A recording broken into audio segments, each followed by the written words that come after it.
कर रहे थे वज़ीर आला साहब कि ये विज़न है, एक बिल लाना, फिर उसको मख्फी रखना, फिर मंजर-ए-आम पर आना, तो फिर उसको झुटला देना, ये है खान साहब का विज़न।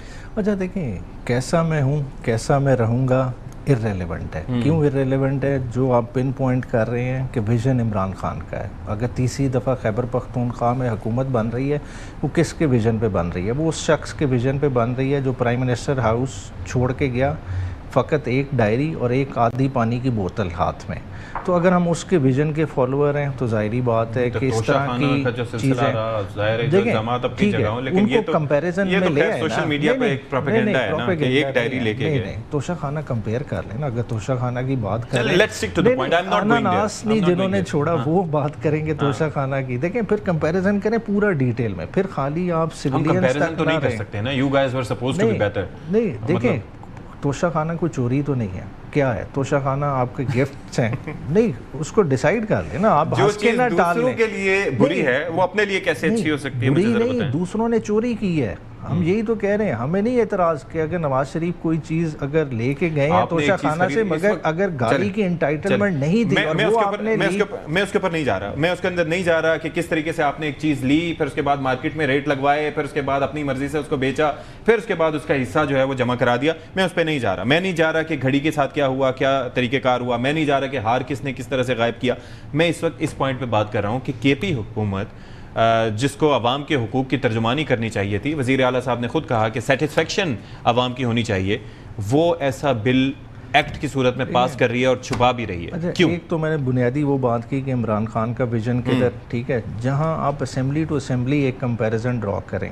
इस वक्त नेशनल असेंबली की क्या प्रिविलेजेस हैं? क्या आपने उनको देखा? वो गलत है। पंजाब असेंबली की क्या प्रिविलेजेस हैं? बात करेंगे वो दानियाल साहब से मैं पूछूंगा, हमें फिलहाल इसकी बताएं।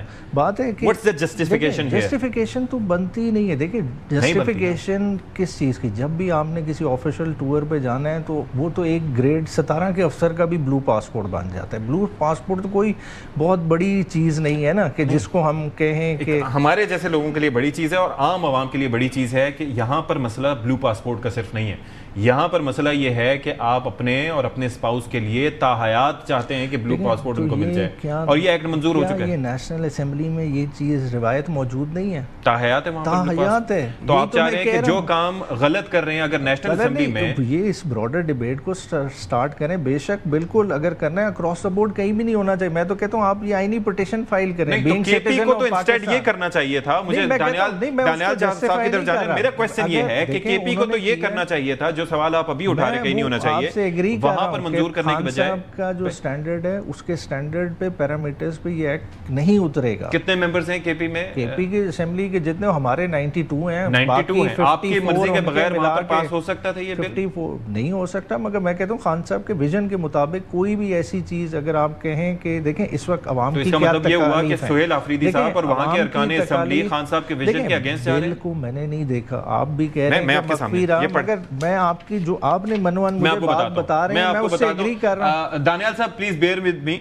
Free of charge accommodation in every circuit house, rest house, dak bungalow etcetera, ये एडिशनल प्रिविलेजेस हैं। Granting of 8 arms licences of non prohibited bore weapons for an gratis basis for life time, यानी कि उसकी पेमेंट नहीं करनी और 4 की payment करनी है। अच्छा, ऑल टोल टैक्सेस से एग्जेम्पशन। फिर आगे जी एक खुसूसी जो है वो यानी कि पर्सनल गाड़ी पे भी एक नंबर प्लेट लगेगी एमपीए की, ठीक है। फिर उसके बाद तमाम वीआईपी लाउंजेस में एक्सेस और सारी चीज़ें। फिर सबसे बड़ा इशू ये है official passport and same facility for his and her spouse for life, membership of clubs of on the same terms and rates applicable to government officers. और फिर यह है कि personally used vehicle with tinted और darkened glasses. तो national assembly की ditto यही privileges हैं। तो आपको तो ये खत्म करवानी चाहिए थी। तो ये पाकिस्तान की कबाहतें हैं, मैं कहता हूँ ये सारी होनी चाहिए। यानी कि वो आप लोग बजाय उनको अपनी राह पे चलाने के, नहीं तो अगर खैबर पख्तूनख्वा की असेंबली ने ये पास किया है तो उन्हें ये रिविजिट करना चाहिए। ये इमरान खान के विजन के मुनाफी है। मुझे ये बताएं बैरिस्टर साहब कि अब एक सिलसिला ये है कि एक जानिब तो चलें बात हो रहे, मीडिया पर इस बिल की कॉपियाँ और तफसीलात मौजूद हैं और सारे मसाइल सारी चीज़ें सामने आ चुकी हैं। शफ़ी जान साहब उसकी तरदीद कर रहे हैं कि ऐसा कुछ हुआ ही नहीं।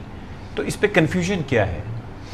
देखिए पर्सनली मैं कहूँ मुझे खुद एक्ट का नहीं पता था, मैं खुद मगर नेशनल असेंबली का होता तो मुझे लाइल्मी तो मेरी नलायकी होती, मगर ये जाहिर बात है प्रोविंशियल असेंबली का इंफॉर्मेशन जमात की हुकूमत तो एक ही जगह पे और इस नेशनल इंफॉर्मेशन डिपार्टमेंट को तो ये इस चीज़ का पता होना चाहिए। ये तो आप बेहतर वो एक्सप्लेन कर सकते हैं कि क्या लाइल्मी की बजाय, वो खुद मेंबर असेंबली भी हैं, खाली इंफॉर्मेशन को नहीं ना देख सिर्फ रहे। ये कि देखें एक तो मैं कैबिनेट जो भी ये गवर्नमेंट summary की बता रहा तरफ हूं से बिल पेश होता है वो कैबिनेट से अप्रूव भी होता है, जी, तो जी। जाहिर बात है cabinet and he is the minister for तो इंफॉर्मेशन, इनके उस पे साइन भी होंगे। तो फिर क्या वजह हो सकती है इसके अंदर? मासूमियत समझें या फिर ये है कि आवाम से छुपाना? नहीं, ये ऐसी चीज़ें छुप ही नहीं सकती। बात है देखें, आपको मेंटल क्लैरिटी होनी चाहिए। अगर आपने कोई चीज़ की है तो उसकी जस्टिफिकेशन होनी चाहिए, और जस्टिफिकेशन किस चीज़ की, वही जो इमरान खान ने आपको बताया है उसी के मुताबिक आपने अपनी गवर्नेंस चलानी है। देखें हम छोटी बातों पे एक दूसरे को क्रिटिसाइज़ करते रहें, गाड़ी इसने 1 रख ली, 2 रख ली, 3 रख ली, मगर हम असल मुद्दे की तरफ नहीं जाते। असल मुद्दा क्या है जिसकी तरफ बैरिस्टर साहब भी लाने की कर रहे हैं? देखिए ब्यूरोक्रेसी को कोई इस वक्त लगाम डालने को तैयार नहीं है। आप देखें डिपार्टमेंट के पास टोटल गाड़ियाँ कितनी होती है, ठीक है, इंटीरियर मिनिस्ट्री कितनी बड़ी मिनिस्ट्री है, मिनिस्ट्री की अपनी ऑथराइज कितनी गाड़ियाँ होंगी? 10 से 12 नहीं होंगी। बाकी क्या होती है, प्रोजेक्ट्स की गाड़ियाँ चल रही होती है, वर्ल्ड बैंक की होती है, दूसरे प्रोग्राम्स की होती हैं। वो चेक एंड बैलेंस किसने रखना है, करना है? वो किस किस ब्यूरोक्रेट के नीचे कितनी कितनी गाड़ियाँ हैं, वो कोई देखने को तैयार नहीं है। किस किस मद से निकाल के चीज़ें किधर खर्च हो जाती हैं, किस किस घर में जो है ना किस किस्म के शीशे लगे, किस किस्म की लिफ्टें लगी। बात ये है कि मैं अभी ज़ाहिर है कि आते हैं उमैर साहब, मुझे ये जरा बताइए, हालात आपके सामने हैं। ठीक है बैरिस्टर साहब बताएंगे क्या हालात। I got your point. अच्छा एक चीज़ मुझे ये बताएं कि वो बानी रिहाई फोर्स का मामला था, उसके कह रहे हैं शफी जान साहब के 60,000 एहलकार अरकान बल्कि रजिस्टर्ड भी हो गए हैं और वो स्ट्रीट मूवमेंट के लिए तैयार हैं। लेकिन अलीमा खान साहिबा का शिकवा है कि जी पार्टी के MPs और MNAs खौफ की वजह से एहतजाज में भी नहीं आते, और फिर वो असम्बली में जाके कह रहे हैं कि वो क़यादत को कह रहे हैं कि बताएं कि उन्हें कौन धमकियां दे रहा है, कौन धमकियां दे रहा है आपको? आप जाते हैं वहाँ पर एहतजाज? नहीं, एहतजाज कौन सा है? अडियाला के बाहर एहतजाज तो नहीं है। अडियाला के बाहर बुनियादी तौर पे देखें किस लिए जाते हैं। अडियाला मंगल मुलाकात का दिन होता है और एक लीगल राइट है, और लीगल राइट को हम हवा में नहीं कह रहे। एक हाई कोर्ट का लार्जर बेंच का फैसला उसको प्रोटेक्ट करता है कि हफ्ते में 18 मुलाकातें हैं, 12 मुलाकातें हैं मंगल के दिन की, 6 वकीलों की, 6 फैमिली मेम्बर्स की, और जुमेरात के दिन 6 सियासी रुफ़का की मुलाकातें जो पिछले 8 महीने से बंद हैं। और उसके साथ सोने पे सुहागा कि इमरान खान को 8 महीने से तो आइसोलेशन में रखा हुआ है, और ये हम नहीं कह रहे, इस्लामाबाद हाई कोर्ट ने इसके बारे में एक रिपोर्ट तलब की हुई है। वो बात कर रही हैं, आपको लगता है कि इसमें कोई सदाकत है? नहीं, धमकी किस सेंस में? आपको वो कह रहे हैं कि फ़ोन कॉल्स पे या इस तरीके से धमकियां दी जा रही हैं कि जी आप लोग एहतजाज पे ना आए। अलीमा खान साहिबा ये कह रही हैं। नहीं, एहतजाज पे ना आए। हाँ? नहीं, एहतजाज पे ना आए। जी जी, उन्होंने कहा है कि वो ताकि वहां पर ना पेश हों, और हम ये भी देखते हैं कि अडियाला के बाहर नजर भी नहीं आते पार्टी के नहीं, देखें बहुत सारे आते हैं, रेगुलर आते हैं, ठीक है, रीजन स्विच होते हैं। मतलब देखें आज जिस तरह से सेंट्रल रीजन की ड्यूटी लगी हुई थी, पिछले मंगल हमारे वाले नॉर्थ रीजन की ड्यूटी लगी हुई थी, रीजन्स रोटेट होते रहते हैं। बात है देखें जिस दिन PTI ने प्रोटेस्ट की कॉल देनी है वो वाज़े कॉल होगी, उसमें देखें अलामा साहब, महमूद चकजई साहब, इन सारों का रोल है, और वो उस पर लेंगे डिसीजन लेंगे। ठीक है, thank you so much barrister Umair Khan Niazi साहब, बैरिस्टर दानियाल चौधरी साहब, आपका भी बहुत शुक्रिया।